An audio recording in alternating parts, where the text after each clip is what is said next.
पहले अयोध्या, फिर काशी और अब मथुरा की बारी। ऐसा ही लग रहा है आज इलाहाबाद हाईकोर्ट के आदेश से हिंदू पक्ष उत्साहित दिखा और अब यही लग रहा है कि मथुरा में भगवान श्री कृष्ण मंदिर के लिए जो विवाद है उसमें अब धीरे धीरे हिंदू पक्ष का दावा मजबूत होता जा रहा है। और आज इसी सिलसिले में एक बड़ा फैसला है। इलाहाबाद हाईकोर्ट से आज मुस्लिम पक्ष को झटका लगा और अदालत का फैसला हिंदू पक्ष के लिए खुशी लेकर आया। मथुरा के कृष्ण जन्मभूमि और शाही ईदगाह मस्जिद केस में मुस्लिम पक्ष को बड़ा झटका लगा है। इलाहाबाद हाईकोर्ट का फैसला हिंदू पक्ष में आया है। हाई कोर्ट ने मुस्लिम पक्ष की उस याचिका को खारिज कर दिया जिसमें मुस्लिम पक्ष ने हिंदू पक्ष की 18 याचिकाओं को खारिज करने की मांग की थी, जबकि हिंदू पक्ष ने अपनी याचिका में वहां पूजा का अधिकार दिए जाने की मांग की थी। ऑर्डर कॉपी आपको दिखाते हैं, जरा फुल स्क्रीन लेकर आइए ऑर्डर कॉपी। हिंदू पक्ष की याचिका के बाद मुस्लिम पक्ष ने प्लेसेस ऑफ वर्शिप एक्ट 1991 का हवाला देते हुए हिंदू पक्ष की याचिका को खारिज करने की मांग की थी, लेकिन इलाहाबाद हाईकोर्ट ने मुस्लिम पक्ष की याचिका को खारिज कर दिया और ऑर्डर कॉपी आपके सामने। अब हिंदू पक्ष की 18 याचिकाओं पर इलाहाबाद हाईकोर्ट में एक साथ सुनवाई होगी। हिंदू पक्ष की याचिका पर 12 अगस्त से सुनवाई की जाने वाली है। अब आइए आपको बता दें पूरा मामला क्या है, विवाद क्या है। 13.37 एकड़ जमीन के स्वामित्व पर विवाद है। 11 एकड़ जमीन पर श्री कृष्ण मंदिर, शाही ईदगाह मस्जिद के पास 2.37 एकड़ का हिस्सा हिंदू पक्ष की ओर से श्री कृष्ण जन्मभूमि होने का दावा किया जाता है। विवाद की शुरुआत 350 साल पुरानी बताई जाती है। 1670 में औरंगजेब ने श्री कृष्ण जन्मस्थान तोड़वा दिया, यह दावा किया जाता है। इसके बाद शाही ईदगाह मस्जिद यहां बना दी गई। 100 साल तक हिंदुओं के प्रवेश पर रोक लगा दी गई। 1770 में मराठों ने मंदिर बनवाया। मंदिर का नाम था केशव देव मंदिर। भूकंप से मंदिर क्षतिग्रस्त हो गया। साल 1815 में अंग्रेजों ने भूमि नीलाम कर दी। इस पूरे विवाद पर मुस्लिम पक्ष की अपनी दलील है। मुस्लिम पक्षकारों का कहना है कि साल 1968 का समझौता है, मुकदमा चलने योग्य नहीं है। 60 साल बाद समझौते को गलत बताना ठीक नहीं है। प्लेसेस ऑफ वर्शिप एक्ट 1991 के तहत केस सुनवाई योग्य नहीं है।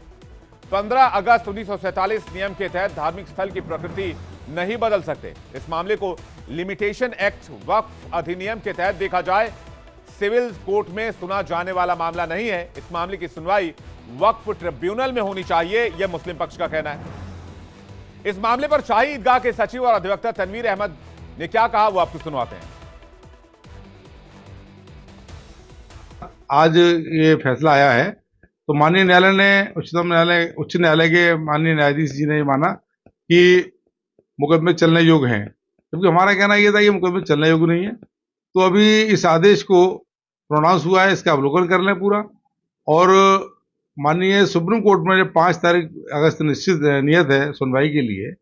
वहाँ इस बात की सुनवाई होनी है कि ये मुकदमे जो ट्रांसफर हुए या कंसोलिडेट हुए, ये सबों को लेके वहाँ हमने जो दायर कर रखी है रिट, उसकी सुनवाई 5 को होनी है। माना जा रहा हाईकोर्ट का फैसला हिंदू पक्ष के फेवर में आया है, तो आइए यह भी समझा जाए कि आखिर हिंदू पक्षकार की दलील क्या है। ईदगाह का पूरा 2.5 एकड़ का एरिया भगवान का गर्भगृह है। मस्जिद कमेटी के पास कोई ईदगाह का रिकॉर्ड नहीं है। सीपीसी का आदेश 7 और नियम 11 इस याचिका में लागू नहीं होता है। मंदिर तोड़कर मस्जिद का अवैध निर्माण किया गया है। जमीन का स्वामित्व कटरा केशव देव का है। बिना स्वामित्व अधिकार के वक्फ बोर्ड ने वक्फ संपत्ति घोषित की है। बिना किसी वैध प्रक्रिया के वक्फ संपत्ति घोषित की है।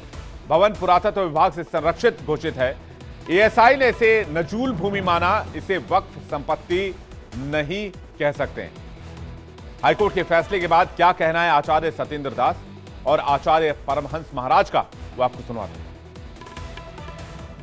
और राम जन्मभूमि दोनों का जो चल रहा है वहाँ यहाँ ये लोग जाएंगे, आगे बढ़ेंगे, लेकिन वही होगा जैसे राम जन्मभूमि के पक्ष में हुआ है, वैसे भगवान कृष्ण के पक्ष में ये आदेश हुआ है। ये पहली सीढ़ी हिंदुओं ने पार कर लिया, रामलला की पार हो गया है।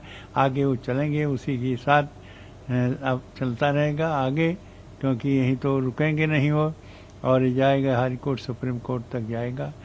यह बहुत ही खुशी का दिन है। आज 100 करोड़ हिंदुओं के धैर्य की जीत हुई है। जो भारतवासी जो है जो चाहते थे वो आज हुआ है। वक्त भले लगा है, अब जो है बहुत जल्दी जो है तो मथुरा का भी विवाद खत्म होगा अयोध्या की ही तरह। इस मामले में हिंदू पक्षकारों के वकील विष्णु शंकर जैन और याचिकाकर्ता का क्या कहना है वो भी आपको सुनवाते हैं। आज माननीय इलाहाबाद हाईकोर्ट ने जो 18 के 18 सूट है होल्ड किया है कि ये सारे suit cause of action disclose करते हैं, मेंटेनेबल हैं और किसी भी लॉ के प्रोविजन से बाधित नहीं है। तो जो 7/11 की अग्नि परीक्षा थी वो हमने पार की है। माननीय न्यायालय का जो ऐतिहासिक फैसला आया है वो बहुत ही सराहनीय है। सभी हिंदुओं ने, सभी सनातन विश्वासियों ने एक दूसरे मिठाई खिलाकर और रंग लगाकर खुशी का इजहार किया है।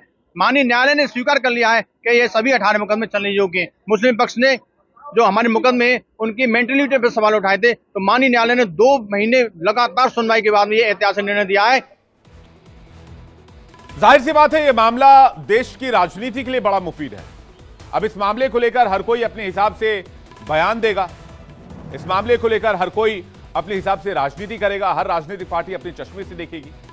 कोर्ट के फैसले के बाद यूपी के डिप्टी सीएम ने अदालत के फैसले का स्वागत किया है। इसके साथ ही ब्रजेश पाठक जो कि डिप्टी सीएम है, उनका भी रिएक्शन सामने आया। रामकृष्ण हमारी संस्कृति है, हमारी विरासत है, हमारी विचारधारा है और ये बहुत अच्छा निर्णय है। हम हृदय से स्वागत करते हैं। न्यायालय के फैसले का स्वागत करता हूँ, एक कृष्ण भक्त के रूप में, एक राम भक्त के रूप में, एक शिव भक्त के रूप में और एक भगवान तथागत बुद्ध के भक्त के रूप में।